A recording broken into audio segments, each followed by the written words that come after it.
How's it going, ladies and gentlemen? My name is Scarlet, and welcome back to a brand new video, guys. Today we've got a long video because we've got loads of stuff to talk about. There's been loads of leaks, and also the exit of Kaka finally, I guess, for some people out there who aren't happy with his leaks.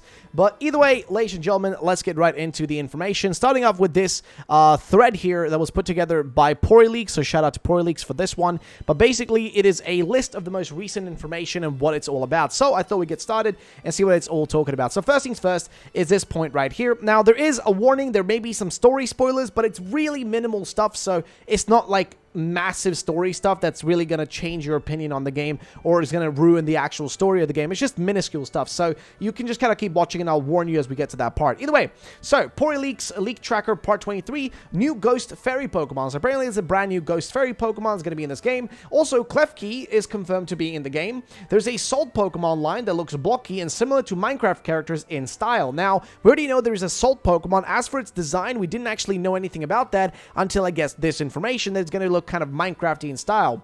Then we also know that the Poison Flower Pokemon that actually leaked, a while back ago, actually, is actually the evolution of another Pokemon. As far as we know, it's apparently in the evolution of another existing Pokemon. So, that's good to know. Another piece of information which I think is very nice to know. So, the 4 Sub-legendaries are caught in a similar way to the Galarian birds. Now, we've spoken about the 4 Sub-legendaries multiple times in the past, okay? We've spoken about these several times, okay? Several times. And we already know that they're kind of based on these, like, like mythological creatures from like Chinese mythology, as they already based kind of like the already existing 4 like weather trio, whatever you want to call them, like the trio of the weather Pokemon, with the most recent one. They're kind of based on like I guess genies and stuff like that, and the same thing's going to be happening with these guys. It's going to be based on some mythological creatures. Now, regional fake Tentacool is a double type with grass and another type which is unknown. So apparently Regional Tentacool is going to have a grass typing and another typing, which we do not know about just yet. And yes, there is a regional fake Tentacool, which isn't going to be a literal Tentacool. Like, that's the way you have to, like, think about this. It's not going to be an actual Tentacool. It's going to be a Pokemon that looks like Tentacool, but it's actually a different Pokemon.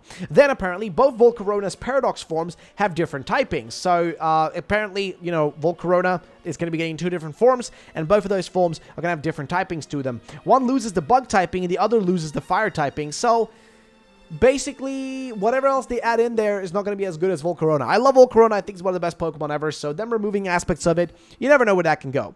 Then also, there's a Scarab Pokemon, which is not a Bug ground type, which is an odd piece of information, but a Scarab, which if I'm going to show you a general idea what that looks like, I'm going to have to just get an image up here. So a Scarab, the only time I know anything about Scarabs is literally from World of Warcraft, where, like, you can be the Scarab Lord and just get, like, get yourself one of the mounts and all that. But a Scarab is basically one of these chaps right here. So, let me see if I can pop this up on the screen, unless my computer decides to lag out. So, here you go. This is a Scarab. It's kind of like a beetle-looking thing, and that's pretty much what this thing will be based on, apparently. So, next up, the Wooper evolution is also brown, which kind of is expected, to be frankly honest. The 3rd Pseudo-Paradox Pokemon has many heads. Now, apparently he says there's a 3rd one. We only know about 2, okay? We know that there is the Paradox version of, as far as I remember, we have the Paradox version of Tentacool and a Paradox version of... Who else was there? I am trying to remember off the top of my head, but I legitimately cannot remember it right now. But we only know about 2 originally, and apparently now there is another one, so that is a bit conflicting, I guess. Oh, Diglett, right. It was Diglett and, of course, Tentacool. So, there's a 3rd one apparently now, which is a bit odd. By the way, box legendaries have one exclusive item that's for them only, and this, I guess, the story stuff here, which is that champion isn't just one person. So, in case you didn't already know that, we already kind of knew, and this is something that's been elaborated as well by Centro, and I'll go into that after this, but basically, we kind of already knew that there isn't one singular champion. We already knew this. So, yeah. Either way, hairstyles are also apparently limited, and the Paradox Delibird is an ice type, and Paradox Hariyama is a fighting type, and Paradox Misdreavus is a ghost type, which I guess they just keep their regular typings for the most part then. There's nothing really much in a change on those guys. And then we have the final post here, which is the spoiler one. The champion isn't just one person. There is more than one champion. The champion has already been shown in the latest trailers. So, kind of to be expected. I already said this in my theory, so yeah, so all I'm going to say about that is I kind of already saw this coming. Not really that spoilery, and not really that big of a deal. I mean, even right here, if you guys look down, there is a further explanation on this, and I'll have to blur a part out there. There is an image right here on the screen, which I'm going to show it on the screen right now, which is this right here. Now, I'm going to have to blur this image out during the video because I do not want to get into trouble with this image, but basically it shows what looks to be the face and the mouth of a fish-looking Pokemon. Something that looks like an interesting little fish. Now, we don't really know much about this one, but we've been talking about the potential of this being the sushi Pokemon, which is fair enough. If it is the sushi Pokemon, then it will be a water dragon type, and I guess that would look, make sense with this. And also, apparently the Hake fish Pokemon, which has also been mentioned, doesn't actually evolve. So yeah, that is something. But what I want to talk about more beyond that is actually what we talked about with the champions, which is that the various champions of the league have already been shown in the trailers. And also a reminder, because some of you inevitably will ask, it was previously officially revealed that in Paldea there are multiple trainers who have the champion rank. There isn't just one. So yes, ladies and gentlemen, I've said this for the longest time. In Scarlet and Violet, there isn't just a singular champion. There is no champion. You have a champion rank, right? You can be classed as a champion-ranked trainer rather than becoming a singular champion. There is no singular champion in this region. Rather, there's multiple different champions. So that's kind of the way you have to look at this one. It's a little bit of a different... It's a deviation from what we're used to. Now, there's also another piece of info which has to do with the egg system in this game, how you actually breed and hatch eggs. So, while we don't get more details, it seems that the new system to get eggs is more passive and better for busy people. It sounds like it may now be time-based instead of input and step-based. Now, what is this all talking about? Well, basically, this is coming to us because of the most recent post here, and I'm going to see if I can find this post, which is, I think, right about here from Riddler Koo, who says that the Titan egg system, and when he says Titan, he's talking about Scarlet and Violet, egg system is more convenient for office employees and people like me. Busy touching fish, but highly paid. Basically, we're assuming then that the system now for the daycare and the nursery, whatever you want to call it, in this game is going to be based on like just time. It's not going to be based on you taking steps or anything like that. It can basically most likely be done in AFK. Some people are asking down here, like, what is he talking about? Well, basically, he's talking about the fact that the system for the, hatching eggs and all that is not going to be as time-consuming, but you having to ride around on your bike. Instead, you just put the eggs in, most likely, as I predicted, an incubator that will incubate them over time, and then eventually, guess what? You will get a hatched egg after a certain amount of time. So let's say, specific egg, maybe 5 minutes, another egg, 1 minute, stuff like that. So that's the way I see this, and that's the way I'm assuming this is going to work, which is fair enough, if I may say so myself. Then we also have the full list of the all currently leaked regional forms, cross-gen evolutions, and paradox Pokemon, and convergent species, aka regional fakes, for Pokemon Scarlet and Violet, and this is a pretty much complete list as of right now, which is the following. We have, of course, and I'm going to have to just explain the ones on the left side here, which is Wooper. We have a Poison Ground type version of it, of course, which is the regional form. Then we have 3 Tauros regional forms. We have the Fighting one, the Fighting Fire, and the Fighting Ice or Water type. We don't really know just yet. Then for new evolutions, we have a brand new cross-gen evolution for Primeape, a cross-gen evolution for Wooper, a cross-gen one for Girafarig, which we've already seen from the leaks, a cross-gen one for Dunsparce, and a cross-gen one for Bisharp. For the Paradox Pokemon, you can see the list over here with Jigglypuff for the past Pokemon, Amoonguss, Volcarona, Salamence, Donphan, Mischievous, Magneton, and possibly in the DLC, Suicune. Then on the other side, for the Paradox Pokemon, we have Delibird, Gallade, Volcarona, Tyranitar, Donphan, Hariyama, Zweilous, which, yes, that was recently added in there, and Virizion as well. And then for the convergent species, there is Diglett and Tentacool, with Tentacool being the possible grass typing. So that's as far as we know from that. Also, he added a note here saying Zweilous could also be Hydreigon. It's not clear which member of its evolutionary line was chosen, and Gallade could also be Kirlia or Gardevoir. So that's that right there, in case you were wondering. So that's pretty much that for that information. Let's move on to the next thing, which was also a post right here from Riddler Koo, who went ahead and said the following stuff, which is, who wants to share shiny raids for me when Titan is out? Happy to get in your buses. The Titan raids are harder than Sword and Shield. Let's get well prepared. Farm raids to get rare spawns and essential required items. Now, what he's saying here is basically that when you do the raids in this game, yeah, of course, you'll be able to share the shiny raids, I'm guessing, pretty much confirming that you will be able to hop in on other people's shiny raids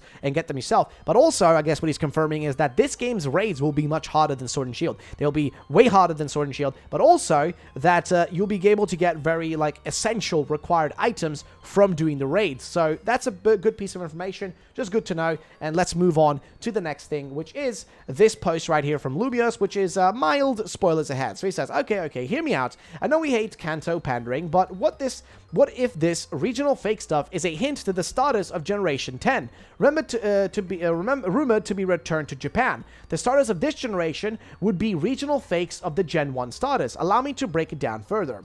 So a Fire Bulbasaur. Regional fakes take one Pokemon and make it a new animal and a new type. So Diglett, a mole, gets a regional fake that is a water eel. So we have a lizard, a bulkier lizard, so I think less smoke and more bearded dragon and, you know, kind of a monster type, Gila monster type of thing, with a geyser on its back that doesn't erupt until fully evolved, when it becomes either fire poison or fire rock. Then we have a grass Squirtle, an armadillo that can go inside its more plated, segmented shell for protection upon fully evolving, a grass steel to get that stab flash cannon from its cannons. Finally, a water Charmander based on a shark. It's a fire tail becomes a shark tail, and maybe it'll have some frills or gills on its neck. Upon evolving, it gets wings and giving it a creepy but cool bat shark vibe and a water ghost typing. I don't know, I'd love this, but even if it's not main starters and just a second set of starters we get in game, I like the Kanto starters we get in we could get megas in Oras. Again, I know we hate Kanto pandering, but what if Generation 10 is indeed a Japan return? First time in nearly 20 years at this point. I think it would be cool to see, which I do think it's about time they go back to making a Japanese-based region again, because I think those were some of the best ones, in my personal opinion. I think those were some of the best games they had, and also some of my personal favorites are from there. I mean, you know, Generation 2, Generation 3, and Generation 4, I think had some of the, you know, most fun things, and I just like the aesthetic of Japan itself. I think it, like, translates well into Pokemon games, especially with Johto. I think it definitely oozes that aesthetic. So I personally would love that. Of course, I wouldn't mind them going to any other region or any other place in the world as well. Anything is honestly fine with me. So either way is fine. Next up is a bit of an explanation from Kayla Capsule about what paradoxes in Pokemon Scarlet and Violet actually are. Now, what is an actual paradox? So basically, a time paradox usually refers to a situation in which it's impossible to tell which came first. If you've ever seen Futurama, which yes, I've been watching that actually recently, it's like the episode where Fry becomes his own grandfather.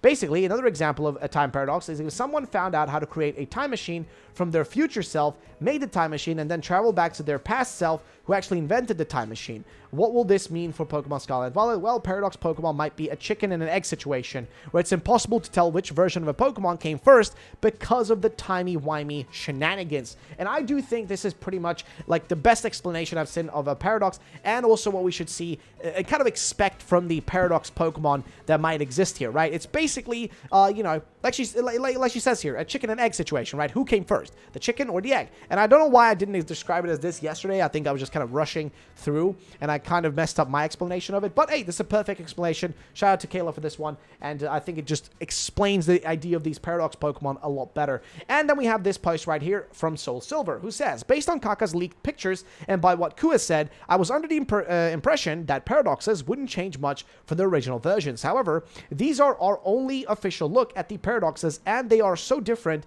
than the minimal changes I thought paradoxes would have.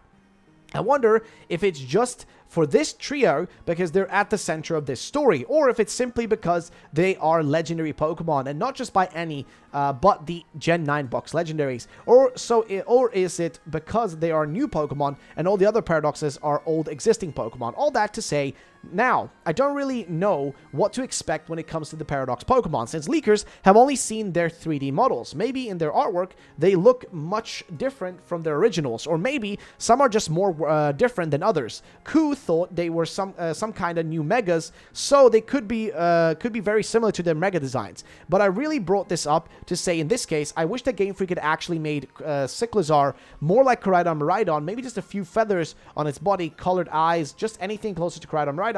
I would have loved it. Now, I personally don't care what Soul thinks. I love Cyclizar. I think it looks great, and I don't think it necessarily needed any of the extra stuff. I don't think it needed the feathers. I mean, if you look at, like the reason Koraidon, and I think the reason Miraidon look so different and also look so similar is, here's the thing, right? Koraidon is somewhat based also on a dinosaur. If you really think about it, it's got that peacock-esque design, but also a little bit of a dinosaur design. Now, the thing about dinosaurs, especially like if you think even about like raptors and stuff, a lot of dinosaurs, we imagine them scaly and stuff, but dinosaurs were pretty much feathered creatures. They looked more like a bird, and you know, like a bird or something, than they looked to a lizard, which, you know, fair enough. But because of this, right, it makes sense that over time, maybe they lost those feathers, and now they have become just this, right? Like, they become, you know, Cyclizar. And then Cyclizar, eventually, the idea of it kind of became, you know, what we see with Miraidon. It's like, you know, sleek now. They've removed the unnecessary wheel. It's still present, but it's pretty much gone in general, though. It's not as present anymore. And also, the rest of its design's been cleaned up. There's no necessity for the feathers. Like, they don't serve a purpose much anymore, because now it can just levitate with its legs. With this, like, downgraded version with Cyclizar, it just didn't have that ability anymore to, like, you know, fly just like, you know, Koraidon is able to. So it's kind of the way I look at it. Personally, I love the design, but it is what it is. Now let's move on to the next post, which is from Pokemon FM, who says, Tentacool is a grass ground type. I am 99% sure of it. Who said it's edible, so it cannot be poison? And have you heard of the term earthly flavors? Thoughts. Now, he posted this, and also right here he says, revised my theory and added a second potential typing, which is grass dark, since fungus grows on the dead. So, here's what he says. In my post below, I said the Tentacool's regional fake would be a grass ground type. Since Ku said it's edible, so it should not be poisonous, and the mushrooms have earthy flavors. But also, since fungus can grow on the dead, that also hints at a dark type, so a grass dark type in this case. So he says here,